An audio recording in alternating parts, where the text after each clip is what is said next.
요즘 가장 뜨거운 이슈를 집중해서 파헤쳐보는 이슈 플러스 시간입니다. 오늘은 중앙대학교 컴퓨터공학과의 김상윤 교수 모시고 AI의 최대 부작용 중 하나죠. 딥페이크는 어떤 기술인지 또 무엇이 문제인지 자세히 알아보겠습니다. 어서 오십시오. 네, 안녕하세요. 예.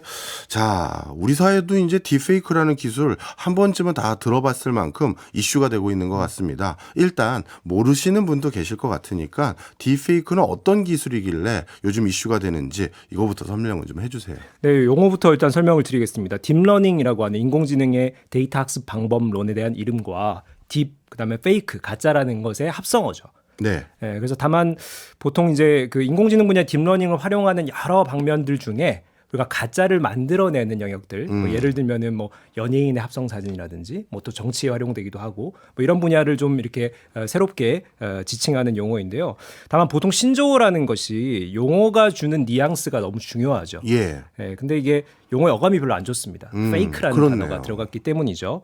자, 이 용어를 그럼 누가 만들었을까? 사실 그 새로운 용어는 보통 SNS 커뮤니티에서 많이 만들어지거든요. 딥페이크라는 용어도 레딧이라는 이제 미국에서 출발한 매우 유명한 커뮤니티 사이트에서 만들어졌습니다. 네. 2017년 12월경인데요. 레딧이라는 이 커뮤니티 사이트에 아주 그 조회수 폭발한 컨텐츠가 하나 올라왔습니다. 뭐냐면은 유명인들의 얼굴을 합성해요. 이제 포르노와 같은 성인물이죠. 네, 그래서 합성해가지고 만들어 올린 글인데요. 이게 다 조작된 이미지와 영상들이었습니다. 예. 거기 이제 해당되는 그 피해 그 연예인들은 뭐 스칼렛 요한슨이라든지 뭐 테일러 스위프트, 엠마 왓슨 다들 아는 유명 연예인들이죠. 네, 네. 자, 누가 이런 컨텐츠를 올렸느냐? 바로 딥페이크라는 아이디를 쓰는 레딧 사용자였습니다. 아. 그래서 이후에 이제 딥페이크가 이것을 지칭하는 대명사가 되었고요. 이후 레딧에서는 딥페이크 전용 페이지까지 생기면서 아주 급성장하게 된 분야라고 할 수 있겠습니다. 그렇군요. 그렇다면 이 딥페이크라는 기술이라고 해야 될지 이러한 하나의 뭐라 할까요? 이용 방법이 AI, 특히 뭐 생성형 AI 뭐 이런 것들과 관련이 있는 겁니까? 네, 요즘 뭐 챗GPT로 생성형 AI 다들 관심이 많으실 텐데요. 사실 딥페이크는 생성형 AI 기술도 들어가 있는 예. 인공지능의 여러 분야 중에 하나다 이렇게 보시면 되는데요.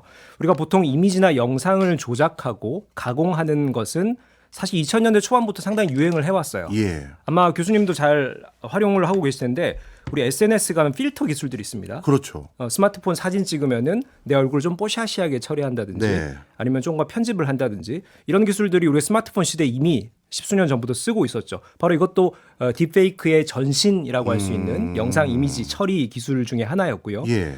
사실 2000년대 이후에 이렇게 급성장하게 된 이유는 이미지나 영상을 처리하는 인공지능 알고리즘, 즉 앞서 말씀드린 딥러닝 기술이 이 분야를 주도적으로 이끌었기 때문입니다. 네.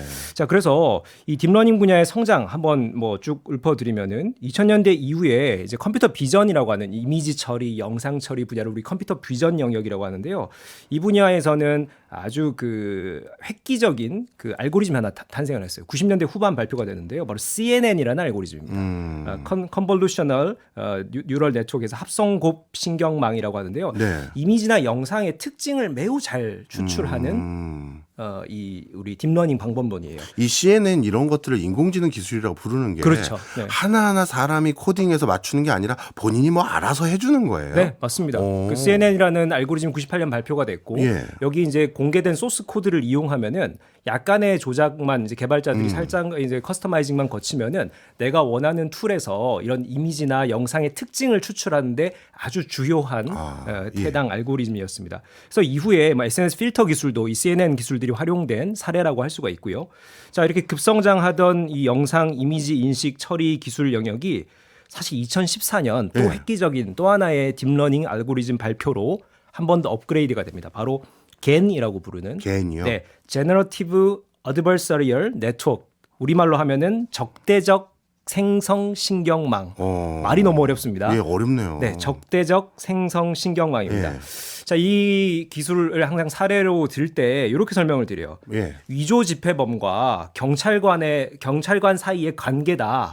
무슨 말이냐면은 위조 집회범은 지폐를 위조하려고 애를 씁니다. 그렇죠. 근데 이 기술이 계속 발전하고 경찰관들의 또 이런 감각이 또 좋아지다 보니까 금방 더 적발이 돼요. 예. 그럼 더 좋은 기술을 가지고 더 위조를 강력하게 하죠. 예. 경찰은 또 그걸 밝히려고 애를 씁니다. 예. 서로 이렇게 경쟁을 하면서 예. 상호 배타적인 관계에 있는 기술 영역이 발전하는 거예요. 그래서 적대적 생성 신경망이라고 하는 이 기술이 예.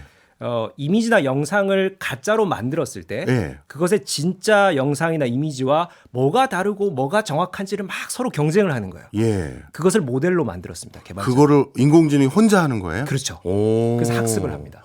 야. 그래서 여기에 이제 어느 정도 결과가 나오면은 그 결과물을 가지고 우리가 원하는 페이크를 만들는 이미지나 영상에 그대로 그 방법론을 적용하는 형태. 예. 자, 그래서 2014년 겐이라고 하는 이 모델이 등장하자마자 이 딥페이크 영역이 엄청나게 예. 급성장하게 되었고 앞서 말씀드린 2017년 그 레딧의 그런 어떤 상황까지 이르게 된 겁니다. 자, 그래서 우리가 이 CNN, 겐 뭐 이런 영상이나 이미지를 페이크로 만드는 이 과정을 아주 짧게 쉽게 좀 설명을 드리면은 오늘 또 박정호 교수님이 항상 외모에 좀 신경을 쓰시지 않습니까? 그럼요. 예. 그렇죠? 전 라디오계의 비주얼로 유명하죠. 그렇죠.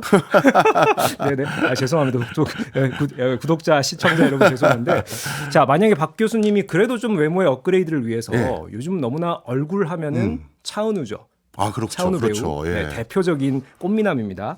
차은우를 나를 차은우에 닮게 좀 만들어 보자. 기술이 그 경지까지 이른 가능합니다. 겁니까? 네, 별 격차가 크지 않으시니까요. 조금만 이렇게 업그레이드 시키면 되거든요. 야. 자, 그래서 CNN 기술을 이용해서 차은우 얼굴, 영상, 사진 이것을 인풋으로 입력을 합니다. 예. 그럼 CNN 기술이 이 차은우 얼굴에 여러 가지 특징들을 추출해내는 거예요. 네. 뭐 예를 들면 눈 사이의 간격이라든지 뭐 이런 색깔 조합이라든지 밝기라든지 이런 것들을 뽑아냅니다. 예.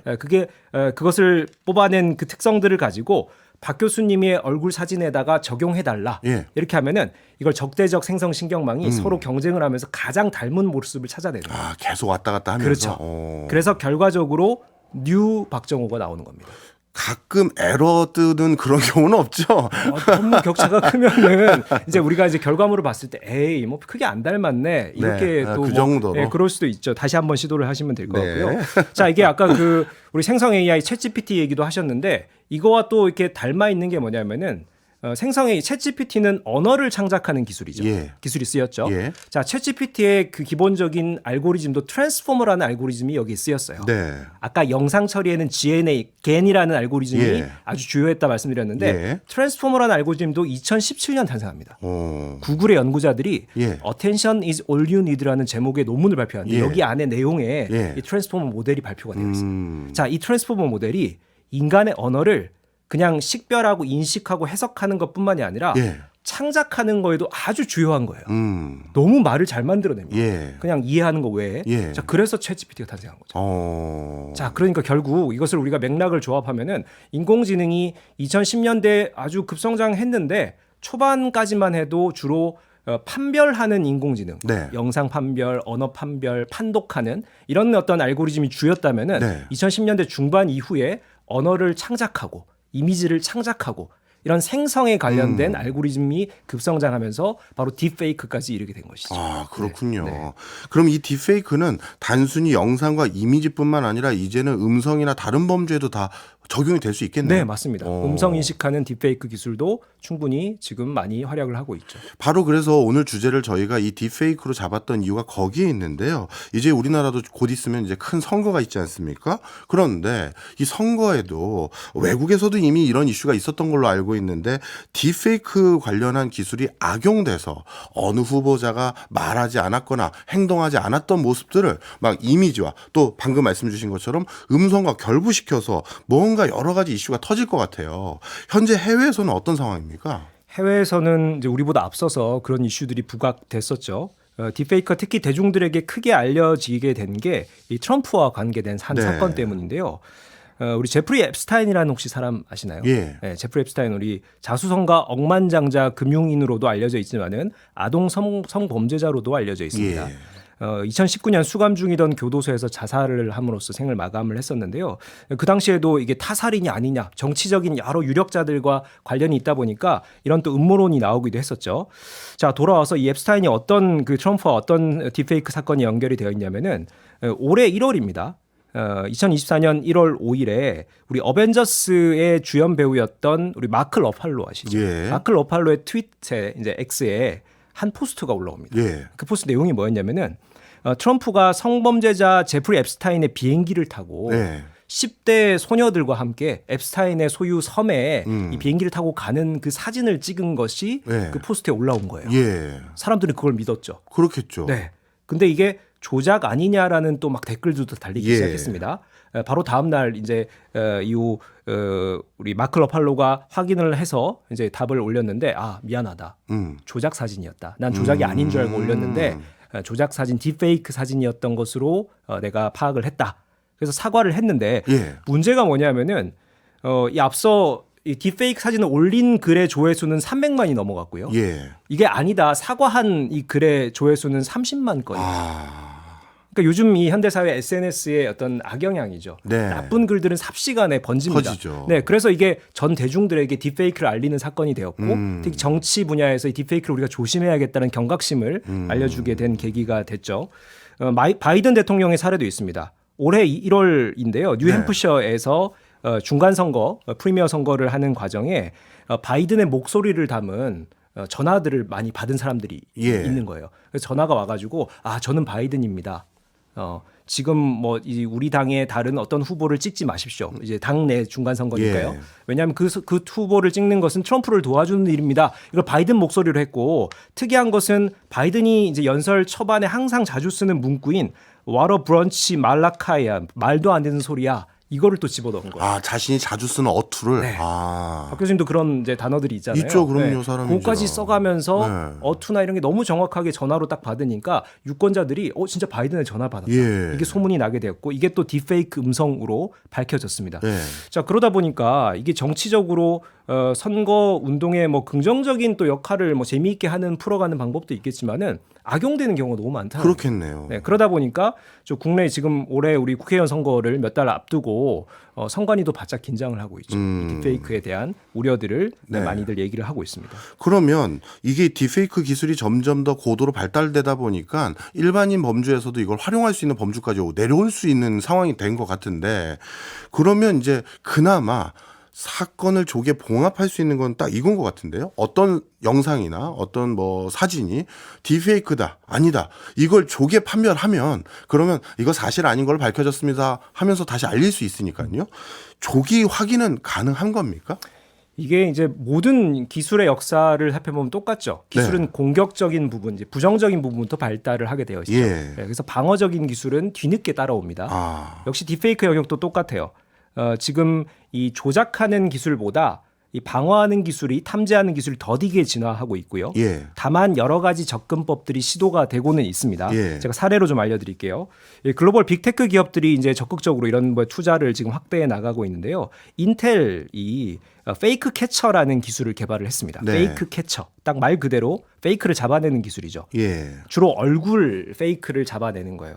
근데 여기다 어떤 이제 방법론을 접목을 했냐면은 우리 바이오 정보들을 활용해요. 예. 우리 인간의 얼굴을 보면은 뭐 들어가고 나가고 이런 것에 혈류의 흐름이 색깔이나 뭐 이런 빛깔을 다르게 만든다. 예. 이게 바이오 영역의 데이터들이 쌓여 있습니다. 예. 이걸 이제 영상 인식의 딥페이크와 접목을 해가지고 예. 사람의 혈류 흐름이 이렇게 아주 자연스럽게 이어지느냐, 요걸 가지고 딥페이크를 찾아내는 거예요. 96% 정확도를 가지고 있다라고 인텔에서 밝히고 있고요. 예. 또 다른 접근법은 마이크로소프트가 시도하고 있는 건데요. 아예 딥페이크 영상을 만들었냐 안 만들었냐 그 사후에 판단하는 것이 아니라 이 정보 자체가, 이 컨텐츠 자체가 최초 생성 정보냐 가공 정보냐를 아예 정보에 담아버리자. 이 예. 정보를 관리를 잘 하자라는 기술입니다. 자, 그래서 온라인상에 돌아다니는 다양한 뭐 콘텐츠 영상도 있고 뭐 텍스트도 있고 이게 최초 정보냐 가공한 정보냐 누가 가공했냐 이런 정보들을 잘 관리하자 이런 접근법도 있고요. 예. 스페인의 스타트업 중에 오라오라는 기업은요. 예. 아예 위조할 수 없는 콘텐츠를 제작하는 솔루션들을 배포를 하고 있습니다. 근데 MS랑 오라오라는 회사가 추구하는 바가 인터넷에서 가능할지가 의구심이에요. 예를 들어서 우리가 온라인은 익명성을 기반으로 활동하는 영역이 많잖아요. 뭐 아이디 같은 것이 이제 대체하기도 하고요. 그런데 이게 익명성이 없게끔 누가 처음에 가공하고 그다음 가공했는지 그걸 어떻게 추적하는지도 궁금하고, 또 오라오 같은 경우는 아예 가공이 불가능하다 이렇게 말씀 주셨는데, 사실은 뭐 우리 그림판이라는 아주 단순한 도구만 사용해도 변형이 너무 쉬운데 이게 어떻게 가능할까요? 일단 오라오 같은 경우에는 특정 섹터에 집중하고 있습니다. 예. 금융업이거든요. 아. 네, 보험 사기들이 많죠. 네. 그러면은 보험 사기들 중에 이 문서 위조들이 많습니다. 네. 이것만 해도 뭐 전 세계 뭐 수십조 원의 그렇겠죠. 피해액들이 있는데, 이걸 이제 보험회사에 적용될 수 있는 여러 컨텐츠들, 정보들을 아예 그냥 요 정보의 진위가 담길 수 있게 아예 컨텐츠 제작 때부터 그래서 인증해주는 기술이 들어가 있는 거예요. 네, 네. 그렇게 처리하는 방법이 있고, 마이크로소프트가 얘기하는 것은 이제 인터넷상에 돌아다니는 정보가 최초 생성인지 아닌지를 판별하는 정도, 이렇게 지금 방향을 잡고 있다라고 하는데 아직 이건 상용화가 안 됐어요. 네, 네. 그래서 어떤 방향으로 진화할지는 우리가 좀 지켜봐야 될 것 같습니다. 네. 나름대로 딥페이크와 관련된 여러 문제가 많이 불거지기 시작하니까 그걸 방어하는 기술도 여러 시도가 있는 것 같은 느낌이 듭니다. 자, 그런데 정치 외에 다른 분야에서도 딥페이크 기술에 관심이 많을 것 같아요. 현재는 어떤 수준에서 활용되고 있습니까? 네, 일단 앞서 뭐 말씀을 드렸지만은 기술 자체가 일단 나쁜 쪽부터 성장하는 것은 뭐 여러 기술에 걸쳐서 비슷한 공통점이죠. 네. 지금 이 딥페이크가, 제가 이 분야를 얘기를 안 할 수가 없는 게 98%가 성인 콘텐츠 산업에 아, 그래요? 치중되어 있어요. 딥페이크 이 기술 산업 자체가 아직까지는 거대한 산업은 아니거든요. 그런데 이제 뭐 1년에 몇 조 정도 되는 전 세계 산업인데, 성인 콘텐츠 산업의 90% 이상이 치중되어 있고, 네. 그리고 그 다음이 이제 범죄 활용입니다. 범죄요? 네, 앞서 말씀드린 정치적인 이런 또 악용도 있겠지만은 경제 범죄 사례도 있죠. 예를 들면 최근에 이제 뉴스 기사를 통해 접하게 됐는데, 홍콩의 한 금융기관의 담당자가요, 해외 지사에 지사장님께 전화를 받은 거예요. 네. 근데 그 전화가 영상 통화였어요. 네. 그래서 지금 우리 해외 지사가 급한데 얼마를 지금 송금을 해라.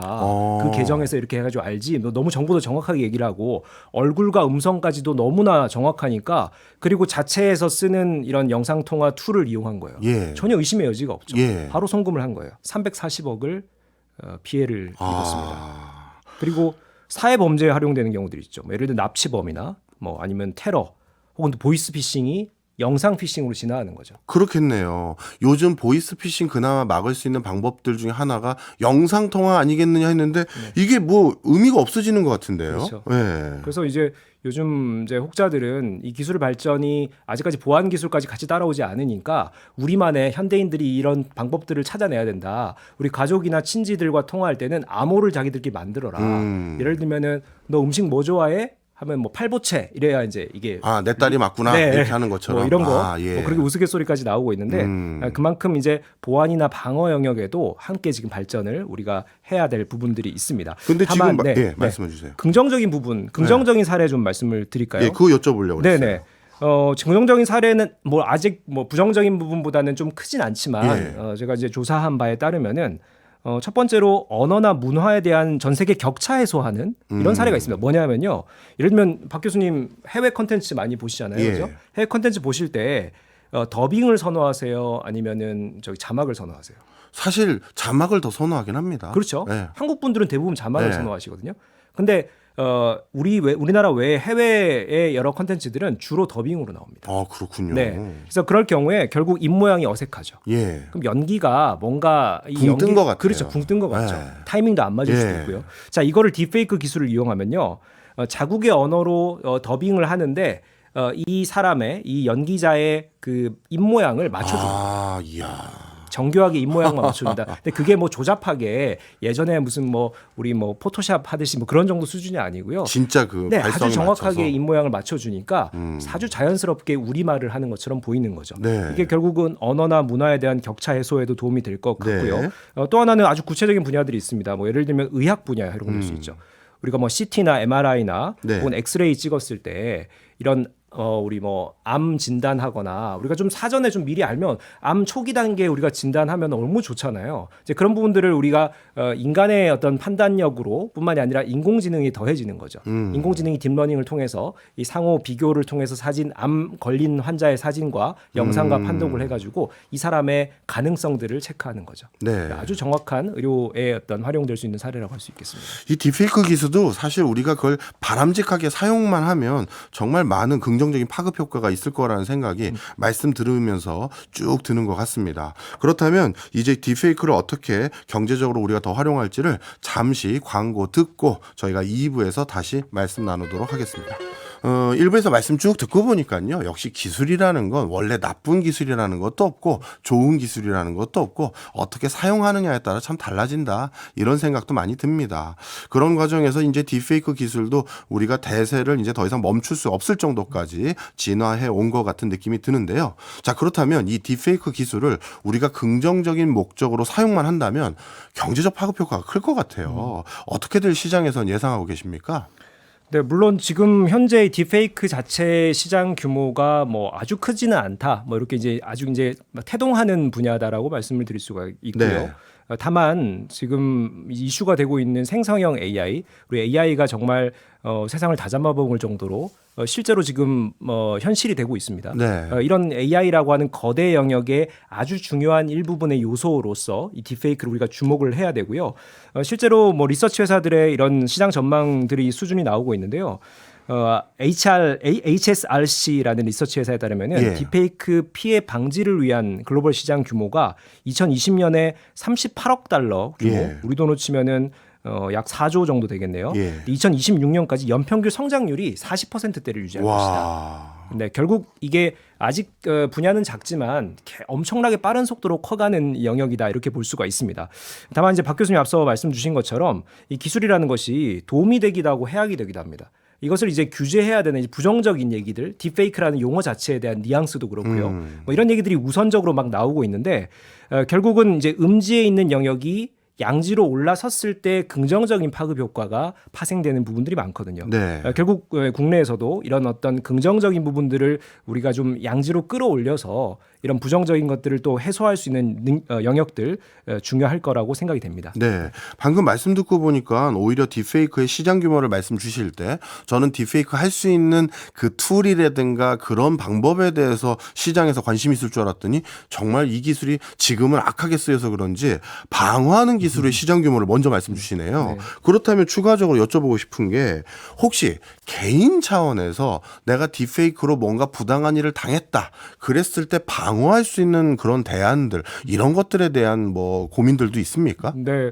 앞서 뭐 제가 좀 재미있는 사례로 말씀을 드렸지만은 뭐 통화할 때 혹은 영상 통화할 때 이 가족이나 친지가 뭐 이런 금융 사기 같은 것들에 당할 수가 있는데 이런 암호를 우리가 만들자. 뭐 이것이 정말 우스갯소리가 아니라 정말 진지하게 우리가 좀 이런 고민들을 해봐야 되고요. 이제 재밌는 것은 MIT가 네. 이 딥페이크를 이용자들이 탐지할 수 있는 방법들 오. 지금 매우 현실적인 방법들. 왜냐하면 예. 기술이 이것을 완벽하게 담보하기에는 시간이 좀 걸리기 때문에 우리 사용자들이 이런 어떤 가이드라인에 따라서 영상이나 이미지를 우리가 받아들여야 된다, 사용해야 된다라는 것을 몇 가지로 정리해서 얼마 전에 발표를 했습니다. 예. 이걸 잠깐 소개를 해드리면은 예. 한 8가지 정도 방법을 제시했는데요. 첫 번째는 얼굴에 주의하라. 얼굴이요. 네, 고급 딥페이크는 우리가 딥페이크를 몇 년 전까지만 해도 딥페이스라는 용어로 사용했었어요. 예. 그러니까 결국 주로 얼굴을 변형시키는 경우들이 많기 때문에 네. 얼굴의 그 미세한 어떤 이 흐름들을 잘 봐라라는 것이고 또 하나는 볼과 이마에 주목하라. 볼과 이마. 네, 이 부분이 아무리 이제 완벽한 합성 기술을 쓰더라도 뭔가 어색함이 아직까지는 있다라는 거예요. 예. 피부가 너무 매끄러워 보이냐, 너무 주름져 보이냐, 뭐 이런 것들. 아니면 눈과 눈썹에 주의하라. 눈과 눈썹이 서로 상호 좀 부자연스러운 경우들이 네. 많이 있대요. 그리고 안경에 주의하라. 왜냐하면 이게 눈부심이라든지 빛 반사라든지 이런 것까지 디테일이 떨어질 수가 있다라는 예. 거죠. 그리고 뭐 얼굴에 점이 있는 것들을 조심하라. 주의하라. 점이 뭐 이상하게 좀 찍혀 있거나 뭐 이런 것들. 예. 그다음에 뭐 영상이라면 눈 깜빡임에 주의하라. 눈을 깜빡이는 게 우리 인간이 이제 보통 뭐 3초마다 한 번씩 깜빡이는데 영상 딥페이크를 했을 때 안 깜빡이는 경우가 있어요. 그것까지 캐치를 못한 거군요. 그렇죠. 인공지능이 그것까지 커버를 못하는 거죠. 예. 또 입술 움직임에 주의하라. 네. 아주 0.5배속 같게 돌려보면은 입술 모양이 어색하게 나와요. 네, 그런 것들 이렇게 사용자 가이드라인으로 MIT에서 또 발표를 하기도 했습니다. 말씀 듣고 보니까요. 요즘 그 뭔가 TV 광고에서 가상인물들 이런 걸 활용해서 광고를 찍기도 하고 얼마 전에 소라라고 불렀나요? 딥페이크 영상 만드는 그 네. 기술을 그걸 봤더니 새로운 영상으로 만든 이미지다라고 봤더니 대부분 공통점이 눈 쪽을 선글라스를 끼고 있는 컨셉으로 이미지를 만들어 놨더라고요. 어찌 보면 아직 완벽하지 않은 기술을 일부 감추기 위한 방법이었다. 이렇게 판단해도 될까요? 물론 그럴 수 있죠. 소라 AI에서 이제 오픈 AI가 발표한 이 생성형 영상 플랫폼인데요. 아무래도 자신들이 이제 광고로 쓰기 위해서 이걸 이제 매뉴얼로 내놓기 위해서 소개하는 영상들은 자신들의 약점들을 감추려고 했겠죠. 네. 예, 말씀 아마 맞을 겁니다. 이제 그런 의도도 있었을 겁니다. 이런 어떤 디테일에 좀 약한 부분들을 좀 네. 감추기 위한 뭐 생성 이 요구 사항을 그런 선글라스를 끼게 요청을 한 거죠. 뭐 그런 네. 것들로 커버한 것들로 있겠습니다. 실제 선글라스 같은 거 안 끼고 가상인물 나온 걸 보면 눈 쪽이나 진짜 말씀 주신 것처럼 인간의 얼굴이 가장 미묘한 근육이 많아서 그런지 그쪽이 제일 뭐라고 할까요? 어색한 부분이 많더라고요. 네, 맞습니다. 앞으로 혹시 개인적으로 피해를 입거나 피해인지 아닌지 확인하시는 제일 좋은 방법은 얼굴 근처를 주목하면 된다. 이렇게 보면 되겠네요. 네. 자, 그렇다면 조금 더 그래도 부정적인 얘기만 오늘 쭉 하면 안 되니까 긍정적인 얘기를 좀 여쭤보고 싶습니다. 지금 딥페이크 기술의 완성도가 조금 더 올라간다면 이게 어느 쪽 분야에서 가장 많이 활용될 걸로 기대가 되고 있나요? 아무래도 이제 컨텐츠 생성 분야죠. 예. 컨텐츠 생성이라고 하면은 우리 기존 산업으로 얘기하자면은 엔터테인먼트, 콘텐츠 산업, 뭐 드라마, 영화, 미디어 산업, 뭐 이런 쪽이 아무래도 직접적인 영향을 받는다라고 할 수가 있겠죠. 뭐 예를 들면은 우리가 최근에 뭐 메타버스의 분야라고도 할 수 있는데 우리 버추얼 휴먼, 네. 아바타가 K-팝 가수가 되거나 네. 아니면 연기자가 되거나 뭐 이런 거 경우들도 사례들로 등장하고 있죠. 아니면 이제 드라마나 영화에서 예를 들어 정말 우리가 사랑하는 배우인데 네. 만약에 이제 유명을 달리했어요. 아. 고인을 소환할 수가 있죠. 그렇겠네요. 네, 물론 뭐 유가족들의 동의를 얻어서 예. 이 고인을 소환해서 고인을 기리는 그리고 고인이 출연한 영화 새로운 영화를 제작하는 거죠. 그럼 음성이나 혹은 또 이제 동작이라든지 이런 것들을 실제로 이제 딥페이크로 완성도를 높일 수가 있기 때문에 이런 부분들이 컨텐츠나 이런 미디어 산업의 활성화 그리고 다양한 시도들 충분히 활용될 수 있을 것으로 보고요. 이것이 이제 자연스럽게 교육업으로 이어진다라고 하면 네. 역사의 고증을 이제 재현할 수가 있죠. 예를 들면 우리 유관순 열사, 뭐 윤봉길 의사를 우리 뭐 초등학생이나 유치원생들이 아주 실제 모습에 유관순 열사와 대화하는 경험 이런 거 너무 소중하지 않습니까? 그렇겠죠. 그러면 유관순 열사의 지금까지 남아있던 자료를 학습을 시켜서 유관순 열사가 직접 말을 하는 우리 어린이들에게 뭔가 우리 3.1 운동의 어떤 정신을 심어주는 이런 컨텐츠를 제작한다라는 것은 아주 교육적 효과가 높다. 뭐 이렇게 또 볼 수가 있고요. 또 하나는 이제 아예 그 드라마나 영화, 미디어의 제작 방식이 바뀔 수 있어요. 어떻게 해요? 우리가 딥페이크라는 것은 영상이나 이미지의 그냥 생성에 치중되어 있지만은 예. 우리가 챗GPT와 같은 언어나 뭔가 스토리를 기획하는 기술과 결합이 된다라고 예. 하면요. 예를 들면 우리가 여기도 이제 작가님 계시지만은 우리가 뭐 드라마 우리 시놉시스를 쓴다든지 뭐 대본 쓰는 이 작가나 기획 영역에서부터 생성 AI 역할을 들여오는 거죠. 네. 그래서 드라마 영화를 기획하고 스토리를 제작하고 대본을 작성하고 거기다가 딥페이크로 영상 생성까지 하면은 완벽하게 이 미디어 컨텐츠 제작의 A to Z를 인공지능에게 맡길 수가 있는 거예요. 그렇네요. 네. 그러면 여기 이제 결국은 뭐 새로운 시도와 새로운 산업이 형성된다.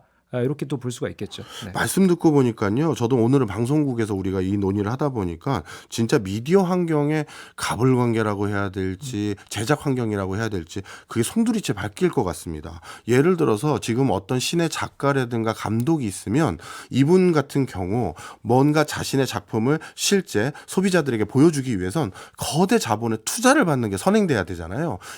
유명한 배우도 캐스팅해야 되고 현지 로케도 가야 되고 그런데 지금 말씀 주셨던 딥페이크 기술이 활용된다면 유명 배우에게 직접 출연하지 않고 초상권만 빌리는 계약과 해외도 현지 올로케를 갈 필요도 없겠는데요? 그렇죠. 네. 아무래도 뭐 물론 이제 우리가 문화 산업이라고 하는 것이 인간과 인간의 교감이 있기 때문에 네. 이 배우를 직접 쓰는 것은 좀 이제 시간적으로 좀 그거는 미래에 이게 네. 대체하는 건 미래의 일일 것 같아요. 네. 다만 말씀 주신 것처럼 해외 로케가 영화 제작이나 뭐 드라마 제작의 가장 큰 비용 발생 그렇겠죠. 영역입니다. 근데 예. 이것을 딥페이크 기술을 이용해서 만약에 아주 완성도 높은 이런 배경이나 이런 것들을 구현할 수 있다라면 사고 장면 같은 것들 뭐 이런 것들은 아주 이 미디어 산업의 사실성을 높이고 퀄리티를 높이는데 중요하게 작용할 겁니다. 네, 그렇군요. 자, 그렇다면 나름의 이렇게 기회 요인도 많은 딥페이크 기술. 지금 이 기술이 발달하는 추세 속에서 지금 현재 가장 기술적인 난관이라고 해야 될까요? 뭐가 꼽힙니까? 아무래도 지금 인공지능이 급성장함에 따라서 우리가 좀 더 치중하고 있는 투자가 확대되고 있는 영역이 있고 네. 아직 좀 소외되고 있고 좀 관심을 못 받고 있는 영역이 있죠. 네. 딥페이크는 좀 후자라고 볼 수가 있어요. 오히려 그러다 보니까 지금 먼저 치고 나간 이런 대형 사업자나 주도적인 알고리즘에 의존적인 상황들이 발생합니다. 그러다 보니 결국 이 딥러닝이라는 이 분야 자체의 한계라고 할 수 있는데 블랙박스 영역이에요. 예. 딥러닝을 우리 개발자들이 요런 방식으로 요런 논리로 인공지능이 데이터를 이해하는 거예요. 설명은 해줄 수 있지만 정말 인공지능 속에 들어가서 이걸 하나하나 따질 수는 없거든요. 이 블랙박스라고 하는 이것을 그대로 딥페이크에 적용을 해본다라고 하면은 결국 지금 만약에 이제 딥페이크의 중요한 알고리즘들이 발표가 되면은 그것에 의존적 그 논리라든지 뭐 그 프레임에 매우 의존적으로 흘러갈 수 있다. 네. 뭐 이런 것들이 한계라고 할 수가 있고요. 또 하나는 데이터가 부족한 부분이 있습니다. 앞서 제가 인텔의 사례에서 이 바이오 정보를 영상의 이 어떤 조작에 활용한다 말씀드렸죠. 예. 혈류 흐름 이런 거 본다고 했잖아요. 이렇게 바이오 정보는 아주 축적이 잘 되어 있어요. 근데 영상 이미지에 우리 사람 얼굴이나 이런 것들을 페이크냐 진짜냐 이런 것들을 우리가 판별하기 위한 정보는 아직 부족하고 예. 접근하는 방법론도 좀 부족합니다. 이 데이터가 쌓여야 거대한 모델들이 생기겠죠. 마지막 세 번째는요. 이 딥페이크를 판별하고 뭔가 또 뭐 만들고 이런 것들을 자체에 기본적으로 이 운영 비용이 상당히 발생해요. 사실 챗 GPT도요. 예. 5조 개의 문서를 GPT가 학습해가지고 예. 우리 개인들에게 이제 질문하면 답을 주는 서비스를 하고 있지만 네. 그 답을 할 때마다 실제로 몇십 원 정도의 비용이 발생하거든요. 네. 하드웨어에 한번 들렀다 와야 되잖아요. 예, 데이터 예. 한번 연산해야 되잖아요. 예. 근데 이것을 비용을 개개인에게 못 물기 때문에 유료 회원제로 돌려오고 있죠. 예. 결국 이 AI 자체가 거대해지니까 하드웨어 비용 자체에 상당히 과부하가 걸릴 수가 예. 있다. 결국 딥페이크도 아주 뭐 100만 분의 1로 잘못된 페이크를 잡아내기 위한 이런 기업들의 노력이 너무 비효율적이라는 거예요. 누가 이걸 뛰어들까? 이런 예, 문제가 있죠. 예. 그래서 이 하드웨어적인 과부하를 어떻게 우리가 기술적으로 풀 것이냐 혹은 뭐 국가나 이런 산업에서 이걸 어떻게 같이 공동 대응할 것이냐 너무나 중요한 이슈라고 할 수 있겠습니다. 네, 그렇군요. 자, 그러면 이번에는 이 딥페이크와 관련돼선 법과 제도가 지금 기술 발달 속도에 부합할 정도로 체계적으로 만들어지고 있는지 그것도 궁금합니다. 네. 아무래도 이제 뭐 성인물에 딥페이크가 적용된 뭐 수년 전까지만 해도 이제 법 제도적으로는 크게 또 이런 이슈가 없었어요. 사실 음지의 영역이죠. 예. 정치적인 이런 사건들이 생기니까 이것이 이제 막 올라오기 시작합니다. 예를 들면 이제 우리나라 같은 경우에도 올해 큰 선거가 있기 때문에 선관위에서 딥페이크 전담팀을 구성을 했어요. 네. 72명으로 구성을 했고요. 4월 총선을 앞두고 이제 중앙선관위는 SNS 상에 딥페이크 컨텐츠들이 올라오는 것을 이제 검열하겠다 발표를 했고 이미 지금 검열을 했습니다. 네. 129개 영상을 처벌을 했습니다. 아, 벌써요? 네네. 이걸 이제 적발을 했다라고 봐야죠. 예, 예. 아직 처벌까지는 안 갔고요. 네. 다만 지금 이제 발표하는 내용들이 약간 사후적인 거예요. 뭔가 이게 이 당사자 피해자가 뭔가 신고를 했을 때 고소를 했을 때 뭐 이런 경우들이 많아서 지금 이제 뭐 예를 들면은 선관위에서 발표한 이 딥페이크 선거 운동 금지법 요걸 좀 말씀을 드리면은 좀 강력하긴 하더라고요. 선거 90일 앞두고부터는 아예 딥페이크 영상을 쓸 수가 없어요. 아예요? 아예 막아버렸어요. 뭐 의도가 어떻든 뭐 티가 다 나든 상관없습니다. 90일 이내에는 안 되고요. 90일 전까지 즉 3개월 전까지는 써도 되는데 딥페이크라고 밝혀야 된다. 네. 네, 그리고 의도를 밝혀야 된다. 뭐 이런 것들 지금 명시를 하고 있습니다. 그러면 이거 하나 여쭤보면 우리가 가끔 선거철에는 풍자하려고 누가 봐도 합성 그 사진인 걸 아는 수준으로 이렇게 만드는 것도 그러면 이것도 딥페이크라고 분류를 해야 되는 거예요? 그렇죠. 그거에 이제 사실 엄밀히 말하면 예. 그냥 뭐 이렇게 그 만화 같은 몸에다가 예. 박 교수님 얼굴을 갖다 붙였다. 이건 예. 딥페이크는 아니죠. 아, 딥페이크 그런 정도는 아니죠. 그렇죠. 아닌데 그게 이제 우리가 시장에서는 딥페이크의 범주로 포함해서 해석할 수는 있죠. 네. 근데 선관위에서 요거를 이제 어떻게 얘기를 했냐면은 사실과 구분이 어려운 누가 봐도 사실과 구분이 어려운 경우만 딥페이크라고 하자. 예. 방금 말씀 주신 뭐 그래픽 그림에다가 뭐 문어 다리에다가 박 교수님 얼굴 붙였다. 네. 그건 딥페이크가 아닌 거죠. 이해했습니다. 네네. 예.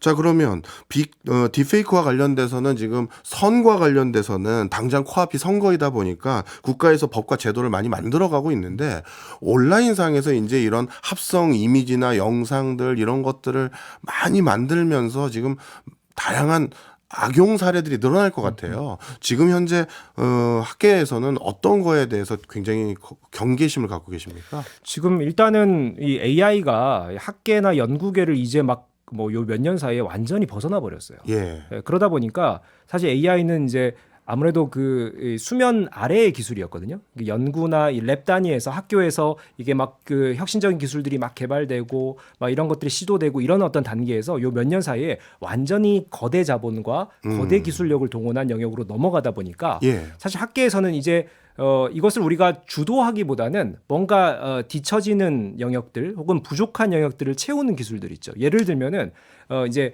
영상 처리나 음성 인식이나 혹은 이미지 처리를 할 때 이 데이터들을 어떻게 더 정교하게 다룰 것인가. 예. 아니면 이것을 실제와 가짜를 구분하는 어떤 아주 요소 기술들이 어떤 게 개발될 것인가. 뭐 알고리즘의 개발일 수도 있고 아니면 데이터 처리 기술일 수도 있습니다. 이런 것들에 좀 치중하고 있고 사실 거대한 시장을 형성하고 상업화하는 영역에서는 거대 기업들의 역할로 이제 많이 넘어가 버렸다. 네. 뭐 조금 아쉬운 부분이죠. 네. 그러면 이 거대 기업이라는 게 대부분 외국계 기업일 텐데 우리나라는 딥페이크 관련한 법과 제도를 만들었다 하더라도 그 기업들을 직접적으로 컨트롤할 수 없으니까 우리나라는 이런 제도적인 고민들은 상대적으로 덜 하고 있다 이렇게 봐도 될까요? 아직 법 제도적인 어떤 고민이나 혹은 사회적인 컨센서스가 부족한 건 사실입니다. 예. 그러나 이제 선거를 앞두고 뭐 이런 것들이 부각이 되고 있고 요즘 언론이나 또 이런 또 기업들의 또 주의를 계속 이제 요구하고 있는 상황이기 때문에 이런 노력들이 이제 빠르게 아마 정립이 될 것으로 보고요. 아까 이제 서두에 방송 초반에 좀 박 교수님 말씀 주신 것처럼 이제 국내 기업들 중에 구글 코리아, 메타 코리아, 뭐 네이버, 카카오와 같은 대표 IT 기업들이요. 악성 딥페이크에 공동 대응하자. 예. 이렇게 서로 협의회를 구축했어요. 이건 이제 메타나 구글은 글로벌 기업인데도 코리아 지사를 중심으로 해서 예. 이렇게 협력을 하고 있고요.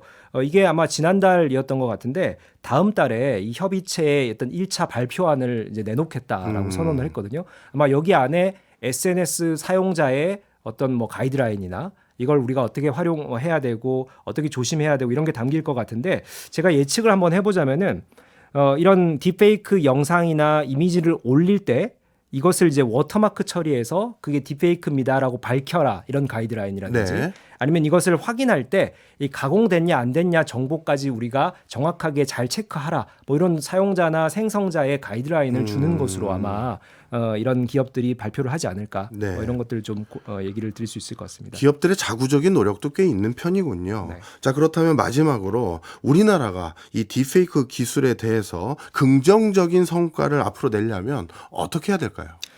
일단은 뭐 규제 중요하죠.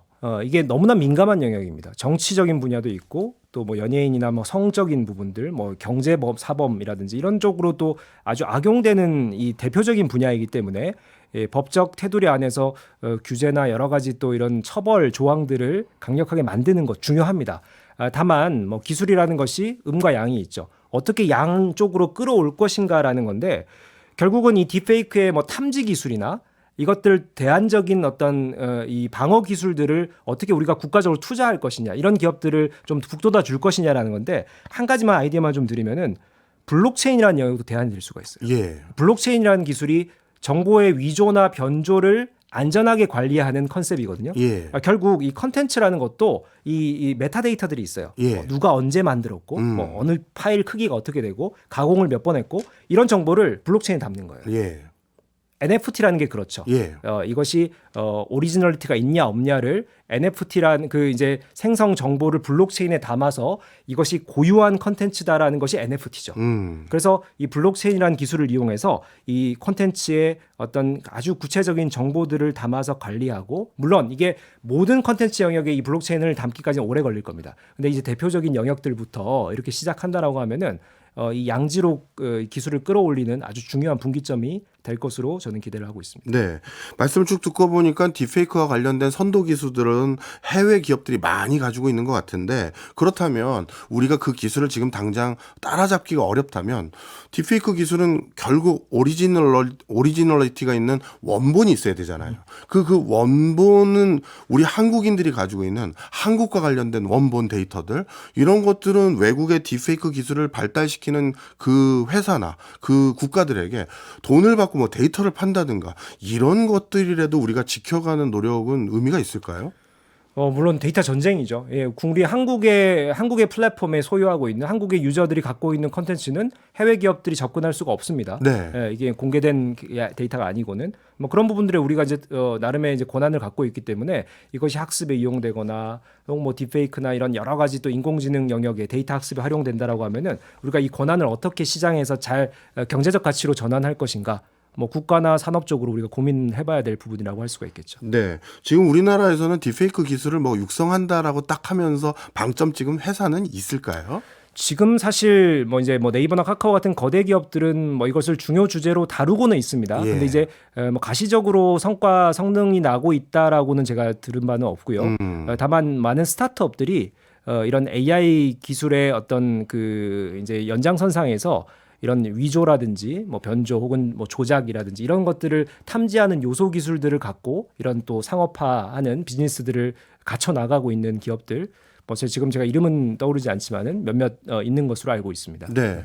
앞서 딥페이크 기술이 긍정적으로 활용됐을 때는 미디어 환경에서 아주 손쉽게 뭔가 창작물을 만들 수 있는 기회 요인도 될 수 있다라고 말씀을 주셔서 우리나라 같은 경우 K 컨텐츠라고 해서 컨텐츠 비즈니스가 정말 주를 이루고 있는 국가 중에 하나인데 그런 컨텐츠 하나하나 만들 때마다 미국에 있는 또는 유럽에 있는 어느 딥페이크와 관련된 기술을 가지고 있는 툴이라고 해야 될까요? 소프트웨어를 매달 또 정액 내서 사용하면서 이걸 만들면 또 그것도 리소스가 빠져나가는 것 같아서 우리 자체적인 소프트웨어 이런 것도 개발됐으면 좋겠다 생각을 해봤는데 이건 너무 공상일까요? 아니요, 충분히 가능해요? 네, 오. 가능한 영역이고 이게 미디어 산업에 속해 있는 분들은 이제 거대 자본이 들어오고 뭐 넷플릭스 이런 공격이 들어오다 보니까 상당히 우리 것을 뺏긴다라고 이제 많은 걱정들을 하시거든요. 네. 소비자 입장에서는 또 좋지만은 이런 부분들이 우리가 뭘 지켜낼 수 있느냐라는 것에 우리의 오리지널리티를 찾을 수 있는 우리의 뭐 데이터나 우리의 어떤 리소스들을 이거를 어떻게 또 상업화하고 경쟁력화할 것인지 이런 고민들은 정말 충분히 중요한 고민들이라고 할 수 있겠습니다. 알겠습니다. 요즘 가장 뜨거운 이슈 중에 하나인 딥페이크 기술 오늘 A부터 Z까지 제대로 알게 된 것 같습니다. 고맙습니다. 네, 감사합니다.